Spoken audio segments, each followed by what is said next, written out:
할렐루야. 사랑하는 우리 모든 성도 여러분, 오늘도 주의 이름으로 사랑합니다. 오늘은 성경 베드로후서 1장 12절에서 21절 말씀 가운데 어둠을 밝히는 등불이라는 제목으로 말씀을 전거합니다. 빛의 첫 번째 특징은 당연히 밝음입니다. 햇빛이 대표적이다. 햇빛은 물론 촛불이나 등불까지 크고 작은 모든 빛은 어둠을 몰아내므로써 사물을 식별할 수 있게 해줍니다. 빛이 없으면 실족하고 맙니다. 항해용 일반 등대와 항공용 항공등대가 있습니다. 양안에 강렬한 등불 빛을 발하여 선박 또는 항공기에 육지의 그 모든 소재, 원근, 위험한 곳 등을 명시해 줍니다. 강풍과 폭우 치는 캄캄한 바다에서 비추는 한 줄기 등대 그 빛은 그야말로 생명줄과 같은 것입니다. 여러분, 우리의 예수님은 이 세상에 죄악의 부패로 오도가는 이 시대에 어둠을 밝히시려고 그 영광의 자리를 내려놓으시고 이 땅에 빛으로 오셨습니다. 그래서 성경은 요한복음 9장 5절 말씀에 내가 세상에 있는 동안에 세상의 빛이라라고 말씀하셨습니다. 요한복음 8장 12절 말씀에서도 예수님의 또 일러 가라사대 나는 세상의 빛이시니 나를 따르는 자는 어둠에 다니지 아니하고 생명의 빛을 얻으리라고 우리에게 말씀해 주셨습니다. 또한 요한일서 1장 5절 말씀에도 우리가 저에게 듣고 너에게 전하는 소식이 이것이니 곧 하나님의 빛이시다. 그에게 어둠이 조금도 없으시다라고 말씀하셨습니다. 사랑하는 우리 모든 성도들, 우리 예수님은 이 땅에 빛으로 오셨습니다.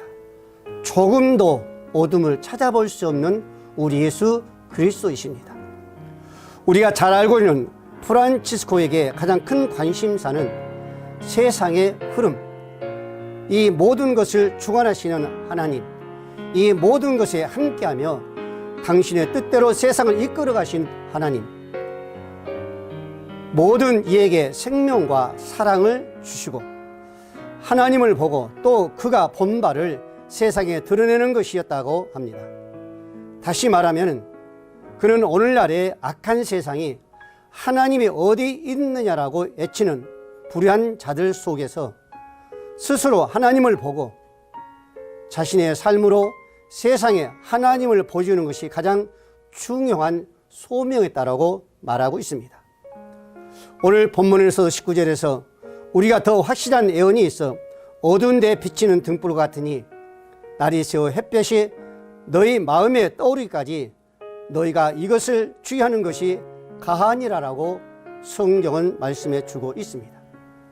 지금 베드로는 예수 그리스도의 영광에 대한 자신이 직접 경험한 것을 말하고 있습니다. 여기서 어둠은 죄악으로 가득한 세상을 말할 수도 있고 우리 인간의 죄악으로 가득한 그 본성을 말할 수도 있습니다. 우리는 오늘과 내일에 예측할 수 없는 세상 가운데 지금 살아가고 있는 인생입니다. 그런데 2000년 전에 우리에게 빛으로 말씀이 우리에게 차가와 나는 생명의 빛이라고 우리에게 오셨습니다. 그리고 너희는 세상의 빛이라고 하셨습니다. 즉 생명의 빛이신 예수 그리스도께서 우리에게 들어오셨습니다. 그러므로 우리는 빛도 어둠도 볼 수 없는 죄악의 불쌍한 자였지만은 이제는 빛으로 오신 예수 그리스도를 통해서 죄악으로 가득한 세상에 어둠을 볼 수 있는 것은 물론이오냐 우리 자신도 세상의 빛으로 살아갈 수 있는 그 은혜를 입었습니다. 그래서 사도 바울은 고린도후서 4장 5절 말씀에 이렇게 말합니다. 우리가 우리를 전파하는 것이 아니라 오직 그리스도 예수의 주되신 것과 또 예수를 위하여 우리가 너희 종된 것을 전파한다라고 말합니다. 어두운 데서 빛을 하시던 그 하나님께서 예수 그리스도의 얼굴에 있는 하나님의 영광을 아는 빛을 우리 마음에 비치셨다라고 말씀하고 있습니다. 그렇습니다. 어두워진 죄악에 가득한 세상 속에 우리 마음속에 예수 그리스도의 그 빛을, 그 영광의 빛을 비추셨습니다. 빛이신 예수 그리스도를 본받는 자가 어떤 자인가? 사도 바울이 이렇게 말합니다.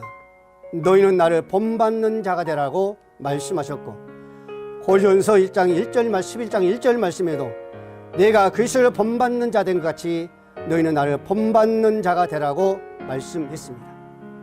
또한 사도 바울은 에베소 교회 향하여서 너희는 하나님을 본받는 자가 되라고 말씀하셨습니다. 오늘 저와 여러분들은 하나님을 본받는 자가 되어야 될 줄로 믿습니다. 오늘 본문 17절 말씀에도 지극히 큰 영광 중에 이러한 소리가 그에게 나기를 이는 내 사랑하는 아들이요 내 기뻐하는 자라 하실 때에 저가 하나님의 아버지께 존귀와 영광을 받으셨느니라고 말씀하고 있습니다. 베드로는 그의 큰 위엄을 친히 본 자였습니다. 체험한 자였었습니다. 예수님과 함께 변화산에서 올라가실 때에 예수님의 그 얼굴이 정말 햇빛과 같이 빛났다고 했었습니다. 또한 옷은 정말로 더 희어졌다라고 말씀합니다.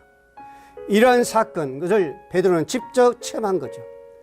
그러므로 우리는 하나님의 기뻐한 자이신 예수 그리스도의 모습을 통해 하나님이 기뻐하신 자는 어떤 모습을 가진 자인지 알 수가 있습니다. 먼저 하나님이 기뻐하신 자는 하나님께 전적으로 순종한 자였습니다. 예수님은 지상 사역 시작할 때부터 마칠 때까지 전적으로 순종하는 삶을 사셨습니다. 예수님은 십자가에 죽기까지 순종하셨습니다.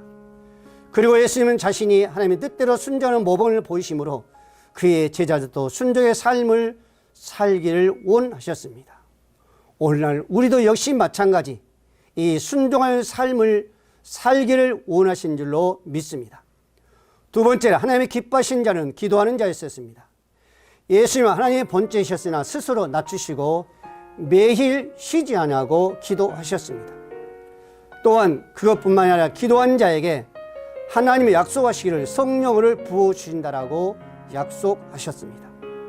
누가복음 11장 13절 말씀에 너희가 악할지라도 좋은 것을 자식에게 줄 알거든 하물며 너희 천부께서 구한 자에게 성령을 주시지 않겠느냐라고 약속하셨습니다. 기도한 자에게 하나님 반드시 성령을 주실 줄로 믿습니다. 초대교회에서도 사도행전 1장에 예수님의 제자들이 다락방에 함께 모여서 전적으로 기도할 때에 성령이 그들에게 임했던 것을 우리는 볼 수가 있습니다. 끝으로 하나님의 기뻐하신 자는 하나님을 증거하는 자였었습니다.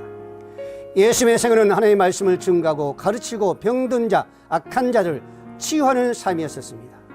승천하시기 전에도 당신들을 바라보는 자에게 말씀하시기를 마태복음 28장 19절 이하에 너희는 가서 모든 족속으로 제자를 삼아 아버지와 아들과 성령의 이름으로 세례를 주고 내가 너에게 분부한 모든 것을 가르쳐 지키게 하라고 우리에게 말씀하셨습니다.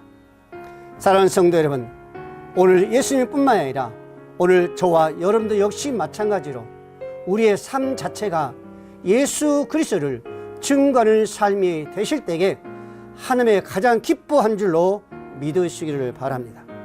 세 번째로 성도는 기쁨의 인생을 맞이한 자라고 말씀합니다. 베드로서 1장 14절 말씀에 이는 우리 주 예수 그리스도께서 내가 지시한 것 같이 나도 나의 장막을 벗어날 것이 임박한 줄 알매라고 말하고 있습니다. 사랑 우리 모든 성도는 우리 인생은 성경에서 말하기를 70이요 강건하면 80이라고 말씀합니다. 우리 인생이 이 땅에 나그네를 살면서 하나님의 부르심을 우리는 당연히 가야 됩니다. 그 죽음은 누구도 피할 수가 없습니다. 그러나 중요한 것은 예수 그리스도가 있는 자, 우리 안에 빛이 비춰진 자는 죽음으로 끝나는 것이 아니라 죽음이 바로 시작이라고 말씀하고 있습니다. 그런 반면에 악인들은 정말로 그 악한 자들은 부러지며 고통 속에서 그들은 맞이한다라고 그랬습니다. 실존주의자 철학자 사르트르의 죽음의 모습은 불신자들이 맞이하는 죽음에 대하여 그 두려움을 잘 보여주고 있습니다. 1980년 3월 프랑스 파리의 브르세 병원에 폐수종병 때문에 사르트르는 입원했습니다. 그는 죽기 한 달 전부터 소리를 지르며 문병 온 사람들 향해서 고통스러운 그 절규를 토했습니다.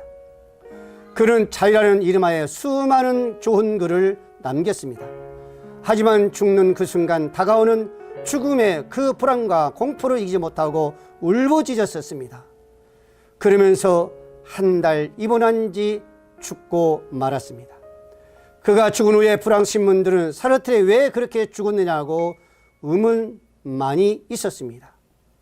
많은 사람들이 떠듭니다.